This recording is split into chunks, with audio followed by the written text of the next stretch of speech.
As we expected, last week's inflation and housing data would be center stage as everyone anxiously awaited the results of our progress, or lack thereof, against inflation.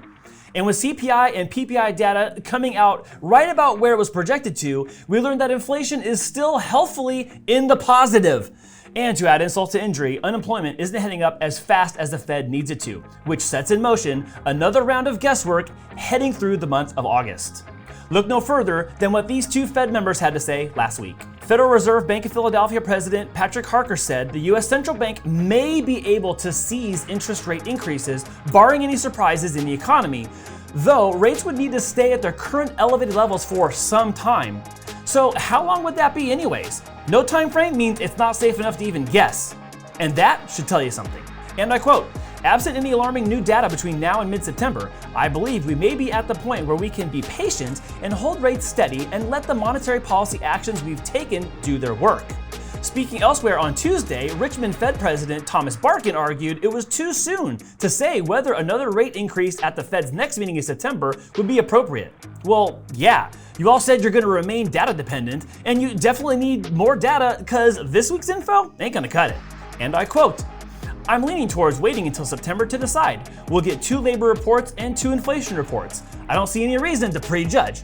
Should we be at that point where we can hold steady, we will need to be there for a while." So in his speech, Harker also said, "I do not foresee any likely circumstances for an immediate easing of the policy rate." There you have it. So with that, let's take a quick look at what's coming up in the markets this week. We only get pertinent data on 3 days of this week, starting off with Tuesday. Tuesday, core retail sales, Empire State Manufacturing Index, and retail sales month over month all come out. Wednesday is a really important day for mortgage and real estate because that's when we get building permits and housing starts and the FOMC meeting minutes. We're hoping for no big surprises here, but like we've warned before, when the Fed releases their minutes, trust that all interested parties are going to scour through those notes for any hints of what could be coming next. If there's nothing tipping off what the Fed will do next, then any hype about those notes coming out will be all for naught.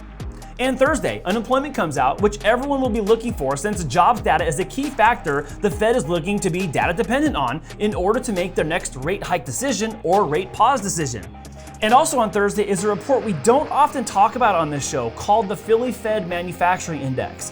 And the reason we're bringing it up this week is because if it brings a negative print this month, it will mark the 12th consecutive month in negative territory. You heard that right. This index has had a negative reading every month since September of 2022. Every month since then was projected to be negative and has been reported out as negative.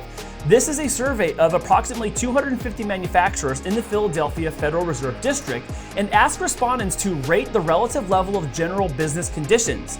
Anything above 0 indicates improving conditions, and anything below 0 indicates worsening conditions. This week's reading is expected to be negative 13.5. which is actually where last month's actual reporting reading was. Although this is only a microcosm of all manufacturing conducted in our nation, it's an ominous sign. It may not make the top of the headlines in the news, but pay attention to what this means if the losing streak continues for even longer. Just quick historical footnote. I went back as far as I could in preparation for today's show, and going back all the way to 2010, in the past 12 and a half years, there's never been more than 5 consecutive months of negative readings, which happened back in 2012. And even during the spring and summer of 2020, the worst it got was 3 consecutive monthly negative readings. 3.